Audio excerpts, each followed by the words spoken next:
What is up, guys? This is TCG Sam here, and in today's video I got a Dogmatikas Shaddoll Invoked combo tutorial for you guys, showcasing some of the combos that this deck can actually do. But before we get started, I just want to ask you guys to please remember to leave a like on the video, subscribe to the channel, and turn on that notification bell if you haven't already, because it really helps keep me motivated to keep posting more videos.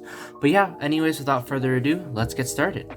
So in this first combo, I'm opening with Alistair, Shaddoll Wendy or Squamata works, plus any Shaddoll fusion spell. All Shaddoll fusions obviously more ideal, but Shaddoll fusion works just as well. Another thing to notice, the beauty of this deck is each engine works with like at least one of the other engines. You don't need all three to actually play the game. So like Dogmatika Invoked works perfectly, Shaddoll Dogmatika works perfectly, Shaddoll Invoked works perfectly. So like it's just so nice because you're always going to be able to drop like playable hands with like Alistair and like the Dogmatika cards plus the Shaddoll cards. But yeah, regardless, I'm gonna start by normal summoning Alistair, add your invocation, turn the Alistair into a Almirage, into a Secure Gardener.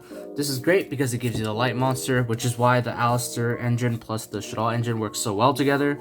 Play your fusion spell, it doesn't matter what it is.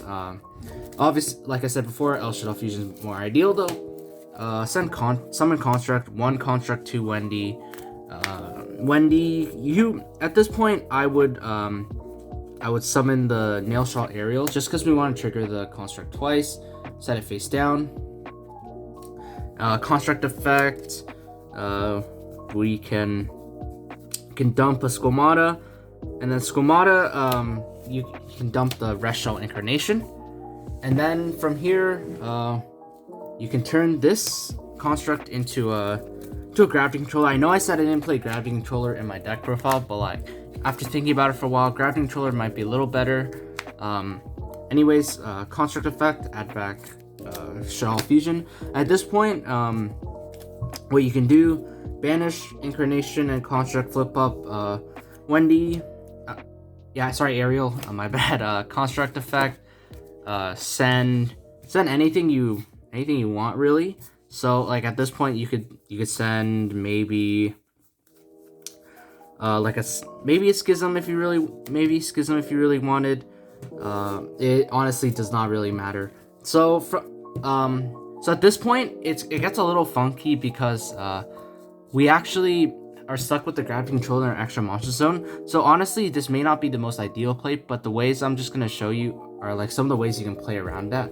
So like what you can do, you can turn these two into a cross shape. Yeah, I know it's not that good putting a cross shape down here, but all you really wanted was the Schism back to your hand, and then you have an invocation for Makaba or something, or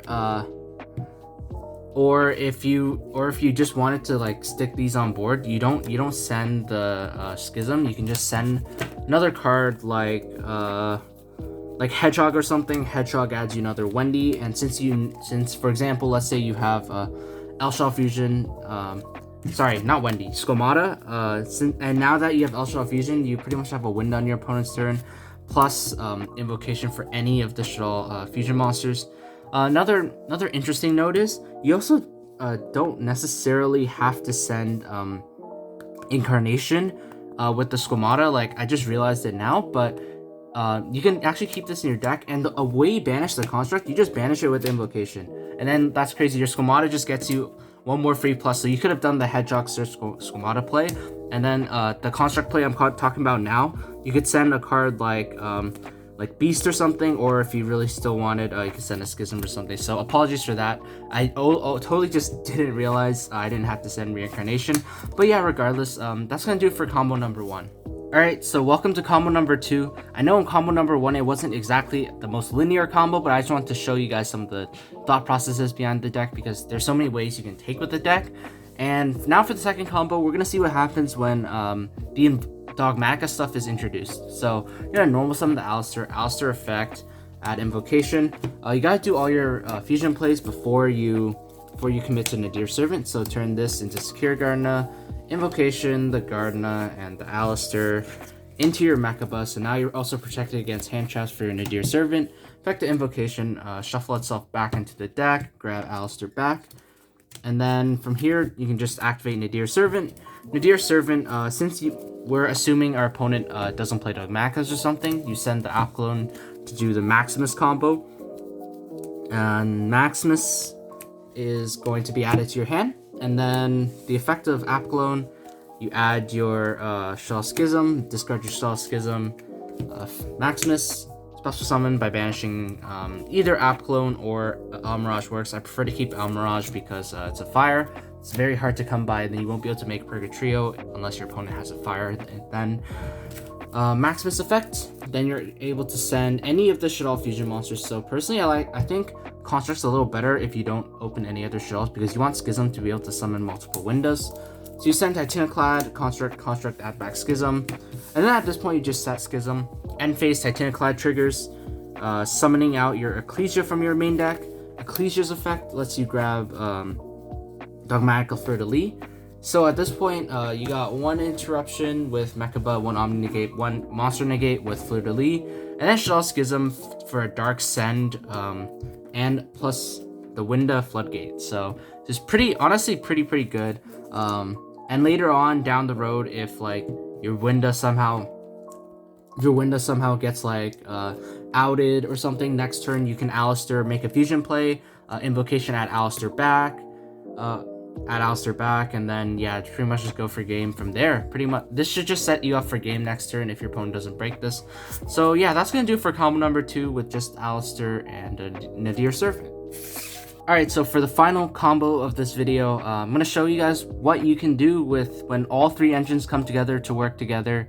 I know this isn't going to be the most linear, may not be the best combo, because I'm just showing one route you can take with this combo, but like, of course there's so many routes you can do with this combo. It's just so versatile, honestly, and can't wait to show you guys, really. You can start with Alistair to get your invocation plus your light monster in play for your fusion summoning with the Shaddolls.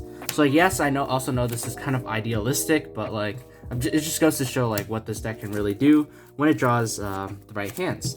So start with Secure Guard now. I'll Shaddoll fusion away these two. So we're still starting off the same way as we did with the Alistair plus the fusion play combo. Effective Construct and Wendy.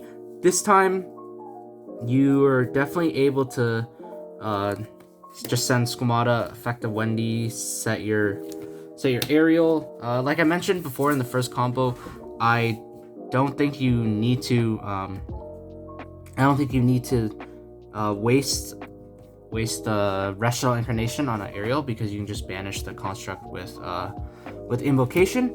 But the problem now with that is you're still stuck with a gravity controller in there. So this combo is gonna be slightly different. I think we are still going to do the Reshadol play because of Ecclesia in our hand, which actually does change up things quite a bit.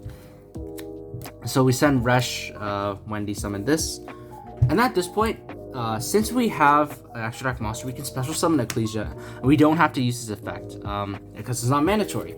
But what this achieves for us is it gets us into Cross Sheep, and then that triggers Construct to grab back this fusion. Now you can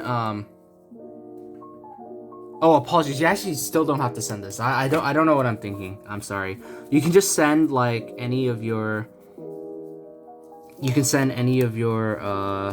other Shaddoll monsters. So, like maybe you can just send a Hedgehog for a Squamata to get fusion play on your opponent's turn or something. But either way, we can trigger our Cross Sheep now by summoning Mechaba to one of its arrows. And what that does for us is Cross Sheep brings back any monster from the graveyard that's level 4 or lower. So you can bring back Ecclesia, really, and trigger Ecclesia's effect once again. So now Ecclesia lets you search for any Dogmatika card. You can grab a Punishment, for example. Obviously, it locks you out of your extra deck, so now it's going to be a little more tough to continue with your plays. But Invocation, shuffle itself back, add an Alistair, and yeah, at this point, your board is pretty much just set. So like, by combining everything, we're able to actually get lots and lots of advantage. And I also show you guys on your opponent's turn what you can do. You have Punishment to protect your whole board, Alistair to protect your Winda if you really have to, Mechaba to negate anything, and Ecclesia is already just sticking on board. It's hard to out. And let's say you open L Shell Fusion. Obviously, we're doing the most ideal opening here. You fuse these two away into either app clone or Winda. So like, let's say you wanted a Winda. Now you could trigger Winda, Cross Sheep. No, sorry, not Winda. You can trigger Cross Sheep, Skomata, and Nail Shot Aerial. Banish 3 cards from your opponent. Graveyard, Skomata, send. You can send. You can send anything really. You can send Beast to, like, let's say draw a card, and then Cross Sheep brings back like your Skomata, and like you're just set for next turn to kill your opponent. Plus like the protection you have on your window, your opponent's just not outing this, and the Omni negate with this. So yeah, hopefully you guys were able to learn something from this video. I know they may not have been like the most ideal combos, but like this is not the main deck that I play, so I apologize if it was a little confusing, but I hope nonetheless it was able to provide you guys with some knowledge on how to really play this deck. If you guys want to see me think through the plays live, then be sure to stay tuned for the test hand video that's coming out soon right after this. But yeah, anyways, I just want to thank you guys so much for watching, and ask you guys to once again please remember to leave a like, subscribe, comment down below if you liked the video, and yeah, that's all I got for you guys today. Thank you guys so much for watching, and I will see you soon. If you guys want the cheapest Yu-Gi-Oh cards on the market in Canadian dollars with free shipping to Canada, then be sure to check out my eBay page in the description below.